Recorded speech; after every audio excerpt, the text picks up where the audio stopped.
Robert Gourdon, je suis apiculteur Nature et Progrès sur la Bastide de Seyroux. Voilà. Et donc on a mis un marché en place pour présenter les produits Nature et Progrès qui sont des produits AB, des produits bio, mais sous mention Nature et Progrès. D'abord, le Nature et Progrès était à l'origine de la bio, on va dire. Il y a eu des mouvements un peu dans tous les sens, et notamment Nature et Progrès. Ensuite, le mouvement s'est fédéré, le biologique s'est développé, et le ministère de l'Agriculture s'est intéressé, et du coup a créé enfin je fais simple, hein, c'est plus complexe, mais du coup a créé le label AB, que tout le monde connaît, voilà. Et moi-même, je me suis rattaché à ce label-là parce qu'il avait les mêmes exigences pratiquement que Nature et Progrès, qui était à l'origine. Donc du coup, le problème, c'est que le AB est devenu européen et personnellement, comme certaines autres personnes, on a trouvé que franchement, en devenant européen, il a perdu de la qualité et de la rigueur. Voilà. Donc certains labels ont essayé de se mettre en place.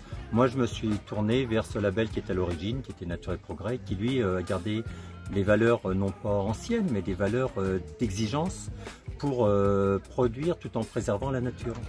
Et pas l'environnement, la nature. Voilà. Une des productions pas essentielles, mais qu'on trouve le plus facilement, c'est celle concernant les cosmétiques. Parce qu'il y a différents labels.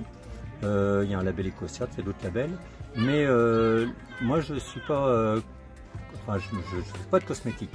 Mais ce label a l'air d'être pour les producteurs, les fabricants le plus exigeant. Enfin, en tout cas, pour les clients, le plus exigeant. Voilà. Moi, en tant qu'apiculteur, il y a des différences qui me semblent importantes sur le côté durable de l'apiculture. Parce que la différence principale avec le AB, entre AB et Nature et Progrès, c'est qu'en AB, on peut acheter des rennes n'importe où, parce qu'il y a de très belles rennes ailleurs dans le monde. Et du coup, on peut être producteur de miel en achetant chaque année ou tous les 2 ans les rennes qu'on veut. Et du coup, on n'est jamais dans le durable, parce on renouvelle constamment notre cheptel. Voilà. La visée de Nature et Progrès, c'est donc viser du durable, que les abeilles soient adaptées. Donc c'est plutôt évoluer sur son propre cheptel. Voilà, essayer d'avoir des animaux qui produisent effectivement, mais avec des critères importants qui sont la préservation d'hivernage, la préservation face aux maladies notamment. Voilà. Donc la production peut être un peu moindre, mais il y a d'autres critères aussi importants, même plus je dirais. Voilà. Donc comment vous dire, Nature et Progrès vise oui, plutôt le travail sur son cheptel pour qu'il tienne dans la durée et ne pas constamment acheter à l'extérieur des abeilles qui sont des bêtes de concours, hein, qui sont fantastiques. Nature et Progrès, quand il y a une enquête, moi j'appelle ça plutôt un accompagnement parce que je trouve ça assez fantastique.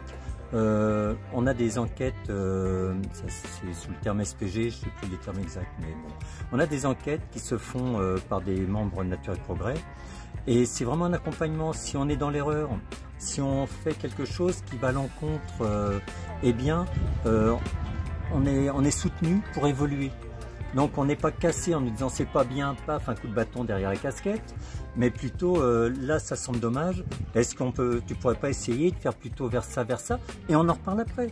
On est là pour que tout le monde évolue, et soi-même. Donc moi je me sens vraiment accompagné dans ma démarche bio. L'évolution, c'est effectivement d'être reconnu dans l'espoir, non pas nous de grandir, enfin moi personnellement je m'en fiche, mais dans l'espoir d'améliorer le lien entre l'agriculture et le monde naturel, de laisser une part à la nature et pas d'en faire un environnement qu'on améliore comme ça nous arrange, de respecter le développement propre de la nature.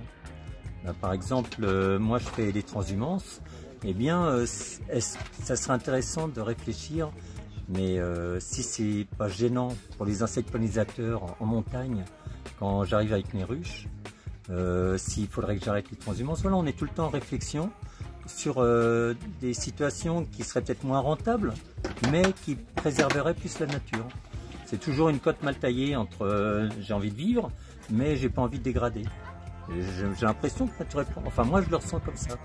Moi j'ai l'impression que le public est complètement demandeur, mais il y a plein de personnes qui n'ont pas conscience de ce que ça représente comme effort, même si moi je ne parlerai pas d'effort, j'ai envie de faire comme ça. C'est vraiment mon plaisir, ça me nourrit d'essayer de faire mieux. Et c'est pas une histoire d'argent, c'est une histoire de me sentir bien comme ça, de me regarder. Donc le public a vraiment envie qu'on ne dégrade pas la nature, d'avoir un environnement le plus propre possible. Maintenant, faudrait plutôt demander aux décideurs d'accompagner cette envie-là. Voilà. Le AB devrait être plus rigoureux, par exemple. Mais pas pour faire une alimentation hygiéniste et propre, mais une alimentation qui nous nourrisse sans nous polluer et qui préserve l'environnement.